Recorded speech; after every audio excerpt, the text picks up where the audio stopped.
Major funding for these broadcasts has been provided by grants from Madison Realty Capital, New York Community Bank, M&T Bank, AmTrust Title, Customers Bank, Ariel Property Advisors, Capital One Bank, Sterling National Bank, Marks Paneth LLP, Meridian Capital Group.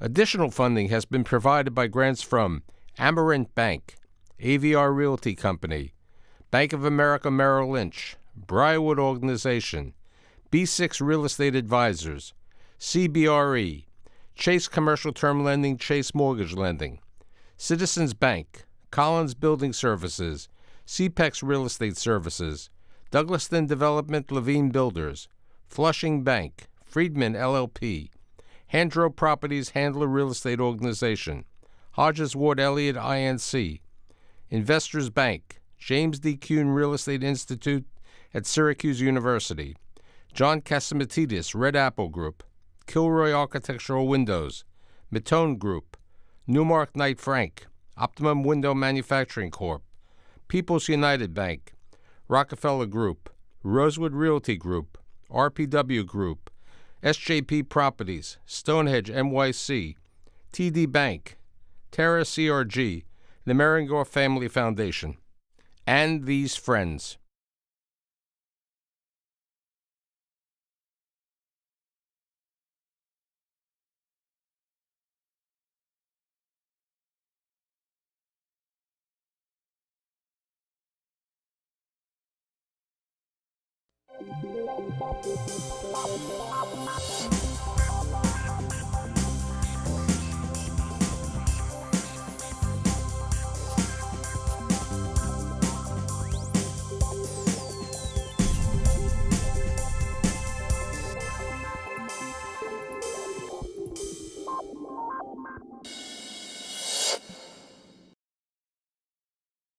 So what's happening? What effect is the new relocation of the Amazon headquarters, their secondary headquarters, to New York going to have on the borough of Queens and the general area of Long Island City?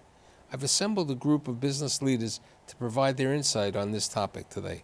My guests include Seth Pinsky, who is the Executive Vice President of RXR Realty, Eric Benaim, who is the CEO and founder of Modern Spaces, Frank Zuckerbrot, who's the CEO of Sholem and Zuckerbrot, and last but not least, Tom Stonovan, who is the Vice Chairman and Partner at B6 Real Estate Advisors. You're the guy who's more active in the sales business. So what's happened? What do you see happening Long Island City, Queens, with regard to Amazon and the tech companies, and also this topic of opportunity zones? My opinion, Northwestern Queens has always been very, very desirable. Woodside, Sunnyside, Astoria, Long Island City, over the past 10 years specifically, have, I would say, doubled in value, with people wanting to be there for transportation, easy access to the city. Are you saying that double in value since the announcement came out in November? No, I'm talking about over the past few years. Since November, too soon to see what the value proposition is, but just the amount of people wanting to be there, supply and demand, it's going to increase, in my opinion. Seth, you've been involved with the government, involved with Queens, Long Island City, Roosevelt Island, Cornell Tech, and so on. Where do you see today, with the increase of all these tech companies, with the life sciences, with the Amazon, its effect on Queens and the city in general? Well, for New York to be successful in the 21st century, it has to be successful in the industries that are leading the economy. And up until about 5 or 10 years ago, New York really wasn't a player in the cutting edge industries. It really was a West Coast story or a Boston story. And over the last several years, thanks to investments by the city and also just growth by these companies and startups that began here, you've started to see the sector really emerge. I think that this, though, is a moment where New York can really step up its game in a meaningful way. And the importance of this move is not just the number of jobs that Amazon is talking about bringing, which are enormous, the investment that it's talking about making, which is also enormous, but the signal that it sends to the marketplace that New York has really now arrived as one of the leading tech centers in the world. And I think the fact that that's happening in Long Island City is going to signal that it's not just New York where tech companies are going to want to locate, but it's Long Island City and Western Queens more specifically. Frank, your family, yourself, have been involved with Long Island City for over 50 years? Over Close to 60. 60 years. Where do you see what's gone on over the last 6 months, and where do you project the future, especially since you were kind enough to bring the people from Plaxall who had really changed their business and were planning for an implementation of a residential into the property where Amazon is projected to move? Sure. Well, I agree with Seth. I think there's a paradigm shift that has been taking place, and I think this is really sort of the exclamation point to the fact that this has now taken place. New York City and now Long Island City participating in that really is becoming a dominant player in the high-tech industry. And that was a change that New York City needed to see happen in order to have a really solid long-term footing. And we are definitely a major player now at that table. I think Long Island City is so well positioned for this change. We're so transportation rich. I think that really was one of the factors in enabling this to happen. And Eric, I'm sure, can speak to that as well in terms of the residential component. But when you have 8 subway lines coming through a community, And a ferry. and a ferry and Long Island Rail and a airport that is undergoing a major rehabilitation, you have such a ripe and clean canvas to do something like this. And I just think that the long-term effects of this are very difficult to really fathom. But I kind of look back to Google's campus at 111 8th Avenue, because I remember 111th when there was nothing going on over there, and you had a small Google operation, and over time what transpired and how the community grew out of that. And I see that taking place here with Amazon in Long Island City. In our 60 years as a company, we could never really have envisioned what's taking place. It started in 2000 with a rezoning. So I think that the city government had that vision. Do we see a Google? Do we see a Facebook coming to Long Island City? Is there opportunities for them, or are we landlocked with the Amazon taking involvement?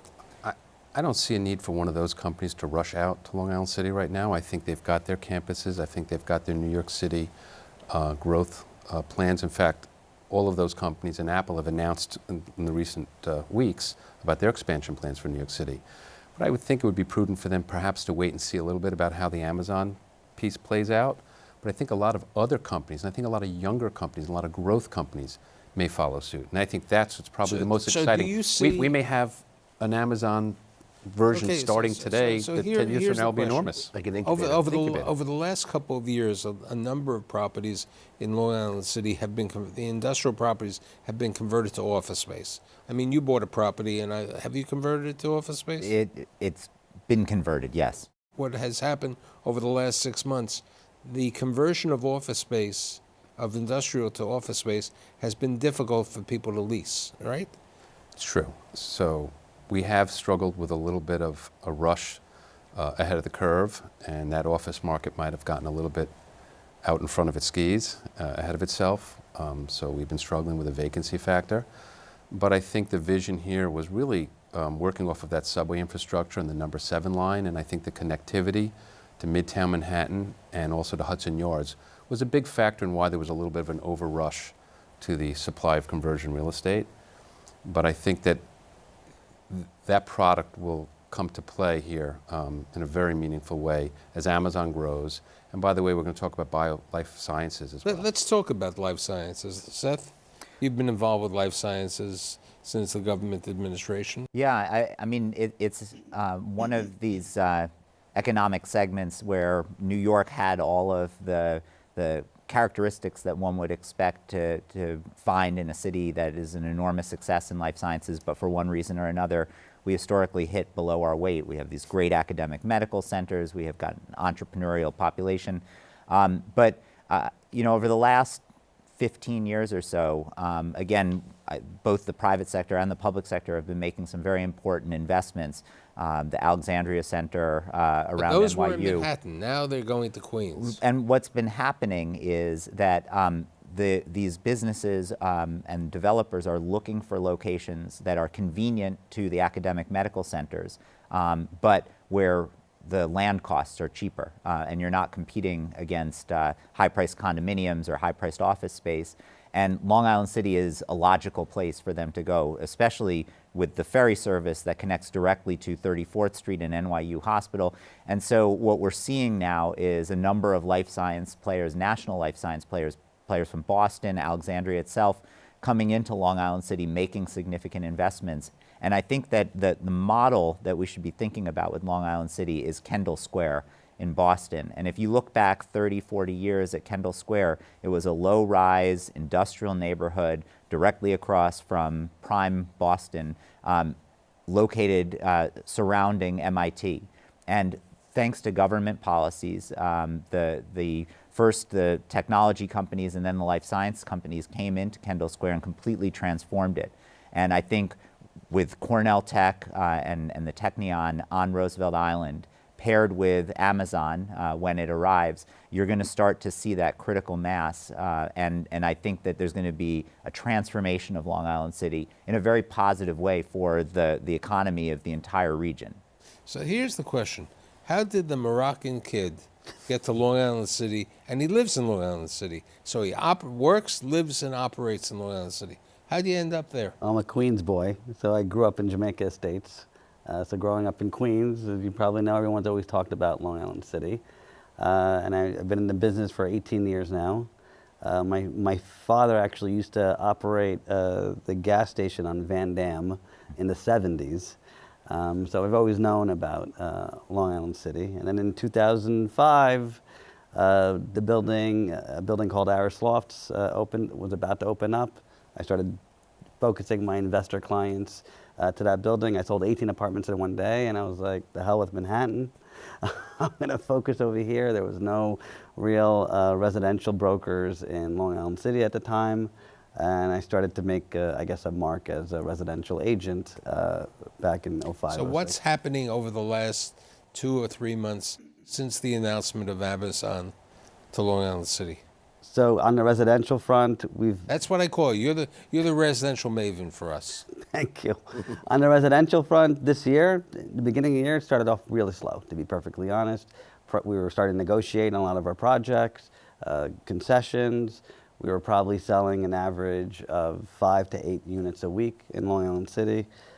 As soon as the week before the official announcement, our traffic jumped 400%. Our web traffic jumped 80%. And then we've been doing almost, in the last 4 weeks, almost 100 units a week. Sales? Sales. Now, what about rental? Because look at all the new rental apartments in Long Island City. There's a question of how quick they could be absorbed. So rentals are probably not going to be affected right now. Rentals will probably take another, I would Okay, think. so unfortunately, the hype, when people hear, they heard about the sales. But no Correct. one's really said No. about the rental, because you have this enormous number of rental properties coming on. What's the concession? Are they giving 1 month free rent, or the 2 months? What's So happening? rentals, they have been absorbing really well. They're giving normal concessions right now because it's the low season. So they're giving usually a 1 month concession right now. I don't really see the rental market taking off for about another year and a half to maybe 2 years because the employees aren't really here yet. They're moving 700 people in 2019, another 3,000 people in 2020. So once those people are actually here and working, then the rental market, the rental landlords will start to feel the rush. What's going on with regard to the land prices, the development prices, since Amazon and the other big thing, the tax law with the opportunity zones? How do you see that affecting Long Island City and the balance of Queens? I think they talk 25,000 people, 30,000 people coming in over the next 10 years. It's going to add to everything. So land values, there will be a need for larger developments. There will be a need for housing, retail services, community spaces they mentioned earlier, where you're not going to put another hospital, but maybe urgent care or larger facilities, the life sciences. So what's actually happening? People may believe that the property is worth X dollars, okay, and this is both for you and Frank, but you can ask a certain price, but you might not be able to sell it at that price. Have prices really gone up for developments? I can give 2 examples of that. One is a building that I just placed in contract on 30th Street, North Plaza. It is in an opportunity zone, vacant loft building, and I wouldn't say necessarily the price rose on it, but we had a showing and then a signed contract in 4 business days that I actually tried to give Frank's organization, the agency, on, refer it to them. Second is land in this immediate Court Square vicinity and the basin and such. People are saying, well, I want to hold off. If you're not having to sell or needing to sell, I think people are saying, well, I think it's worth X today, but tomorrow it's going to be worth X plus 100. So I think people are saying, we bid and ask $285, $300 a buildable square foot. There now people are saying, well, I think it's worth $400 a foot. Not buyers, but just seller perception. So I'm going to ask a developer over here, because I'm going to put Seth's hat as a developer. If I buy a piece of property, a land, for $400 a foot, Buildable. I need X dollars to rent it either as an office or X dollars to rent it as a residential rental, or even X dollars to build a condo. Okay, if it's $400 for me to buy the land and I have to spend another $400 to develop it, plus soft costs and interest rates are going up, I'm at $1,100. What's condos selling for? We're selling about $1,400 a foot right now. Okay, but that's the high side of the market. It's $1,200 to $1,400. Well, and that's been the challenge in Long Island City over the last couple of years, is that sellers' expectations have continued to rise, but you can't really make the numbers work at the land prices that sellers are looking for. And so I think that's the reason why many parcels have just sat on the market.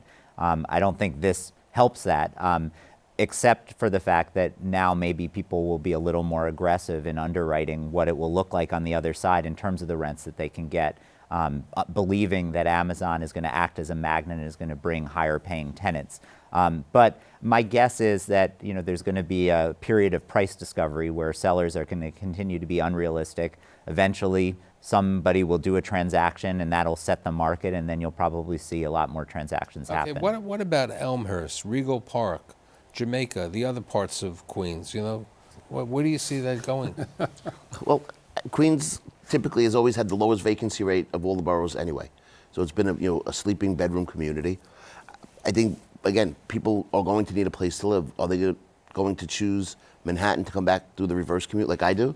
Or are they going to go further east? So I would say east is probably a logical way. So Jamaica, Regal Park, Middle Village, Elmhurst, Woodside, I think all of those, particularly along the 7 line, I think they're going to see quite a bit of density. Frank, what's your thoughts? I think that it's a large enough customer base that, depending on the value proposition that you're looking for, a rising tide will continue to lift all boats, and so I think you'll see increased values throughout the Queens marketplace. What about Jamaica? I mean, we've seen Jamaica today. There is numerous developments, many developments taking place over there. Jamaica was the original downtown for all of Long Island, right? So Right, we're just but it sort of was getting back to that You know, history a in little the bit. same way as the late Jerry Gottesman said to me on my show about the city of Newark, when the shopping centers came out, people moved out of Newark, okay? When the shopping centers came and other factors came, people moved out of Jamaica. But I think though there's an important point to make about Amazon. As I said at the beginning, I think the fact that they're choosing New York is an enormously important moment for the economic history of the city and will have a dramatic impact over time. But I think on the flip side, there are a lot of opponents of Amazon's arrival who I think are overstating the impact that it's going to have, certainly over the short term and probably even over the medium and long term. Because for all that Amazon is bringing to Long Island City, 25,000 jobs is an enormous number of jobs. We're in a city with an economy that has 4.5 million jobs. We're in a city that has a population of 8.5 million people in a region that has 20+ million people. We're not Seattle. And so the impact, I think, is going to be real. I think it's generally going to be positive because it's going to help us to employ all the people who are moving to New York and allow those people to afford to live here. But I don't think overnight that this is going to suddenly change Long Island City in a way where populations are going to be displaced. I think it's going to be something that's going to happen over time and that the city can absorb it. I think Eric brought up a good comment in the green room before. I was saying, so who's been buying? And you said to me, that many of the people who are buying are people who live in Flushing. Flushing. Okay? What do you attribute that to? Are they going to be working there, or are they buying because they believe it's an investment opportunity? They're buying because they feel it's an investment opportunity, but we've had a lot of people from Flushing coming over the years, and it's people who are in their 20s, 30s, and 40s, who's first generation or second generation Americans who did not want to live in Flushing with their parents. They still wanted to be on the 7 train so they could still commute to their parents. A lot of people always promote the 7 train going to Hudson Yards, which we do all the time, but the 7 train also goes to Flushing. Again, I still look to the fact that Long Island City beat out 238 other cities. This was a big contest and against a lot of headwinds. I mean, when you take a look at what it means to create jobs in New York City and to bring employees into New York City, we're very heavily taxed with the elimination of SALT. If you would have stepped back and said to yourself, will Amazon come to one of the coasts or a city where we have this SALT deduction issue? I would have said, no way, not a chance. And so I think that the statement that Amazon is making is even that much more significant, that with all of our headwinds with taxes and the cost of living in and around New York City and Long Island City in particular, which is, from Eric's numbers, is certainly, jumping $1,400 a square foot. It says, though, that New York City is the place to be right now for this industry and in general for business. And that's an amazing statement. Eric? But I know a lot of the naysayers are talking about the prices going up, but they have to understand one thing. The prices, they might go up. Supply and demand. They might go up, supply and demand, yes, but they'll never be as much as what it is in Manhattan. So you can't be equal to Manhattan, because it's really only, as much as I love Long Island City, and I'm a Queens boy, there's only one Manhattan in the world. But when we talk, and the topic is not, it's the Amazon effect and what's happening in Queens, there are other opportunities. Willets Point will be developed, okay? There's a point on that. Years ago, Rockaway was the vast wasteland.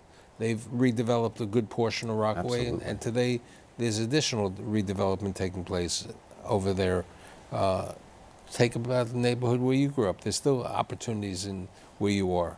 I think one of the biggest problems today for the Long Island City is that the lack of other amenities, okay? Retail is, the boroughs are under retailed anyway, but specifically Long Island City has a major effect. Here's the irony of talking about growth of retail as Amazon comes into Long Island City, and it's the Amazon effect that really has had a negative impact on our traditional retailing. So it's kind of funny how we talk about that the reaction will be positive growth with retail. But ironically, I think it will. Amazon coming to Long Island City is actually going to help the retail. I believe. Look, I agree. That's why it's ironic. There is no question in my mind that retail will be doing well in Long Island City. My question is, where is it going to be? Well, there's an arc to development of communities, and Long Island City is a perfect case study of that. What comes first is residential, because that's the part of the market that's most squeezed, and so people are willing to take a neighborhood that maybe isn't fully arrived yet if they can get a good bargain on housing. When you get a critical mass of people, that talent attracts the amenities, that talent attracts businesses. And then you start to create this virtuous cycle. And I think that's exactly what's going to happen in Long Island City. I think we have 20,000 people who are in the process of moving into the neighborhood, probably more than that. We're going to have 25,000 jobs that are going to be coming here. You're going to have 24/7 activity now in the neighborhood. The amenities have to follow that. What's your thoughts about Sunnyside, the yards? I mean, look, it's hard to look at a piece of land that's that large in a location that's that central and not think that at some point it's going to develop. There are a lot of challenges. I don't think it's going to happen tomorrow. But over time, we definitely should be thinking about developing Sunnyside Yards. Frank? Just look at it on a Google map, and it's real clear. At some point in time, it will be decked and it will be built on, like Hudson Yards. It's going to happen. I think that it's a very heavy lift, and I don't think the timing is right for the lift. I think we have enough real estate and opportunities to deal with, but it will. Other areas, and you're in the investment sales business. What's happening? Long Island City over the last 10 years has enormous growth in the hospitality market because it's a different alternative of Manhattan. Do you see prices going up, or do you see any new hotels in the hospitality? In the hospitality? I thought there was a slight moratorium on them. Yeah, on the M zoning. Yeah, there's a new law that's going through City Council now that will require a special permit for hotels. Is in that in M effect zones. yet? No, it's likely to pass very soon, though. So They're trying to get- preserve industrial for use as industrial. In fact, that will also apply to mini storage, if I'm Is that correct. mini storage as well? Mini storage also, they're going to look to eliminate that in M zoning as well, What do you as of mean- What do you right. mean by that? Like public storage. Public storage. Right, so you won't Retail be able public to build storage. any more public That's storage? what I understand. When they rezoned the 348 blocks, it was 2000 or 2002? Right, 2000, right there. The early 2000s, they took away such a stock of the industrial that I think they need to preserve some of it. With the last mile distribution now, and I call them the hybrid spaces, the dress manufacturer who knits in the back and sells out of the front. You know, those spaces are what New York was built on. So I think we need to keep that. They're struggling with that. I think the city's going to focus in Bushwick and East Williamsburg on that, and I think they recognize that that game is probably over in Long Island City for the most part. Although we're looking at a site in conversations with the city about doing a mixed-use industrial and Ground commercial above, right. development. And I think that the city is very interested in using that. And they've done it in Williamsburg previously. Is very interested in looking at as a model for some of the industrial business zones in Long Island City. But commercial above, not residential. Correct. So I think in summation, I think we're all positive, the Amazon effect. I think the big point is when somebody graduates college, they want to be in New York, and that's what makes New York, made New York, live here and be here. I'd like to thank Seth, Eric, Frank, and of course Tommy, and I'll see you next week.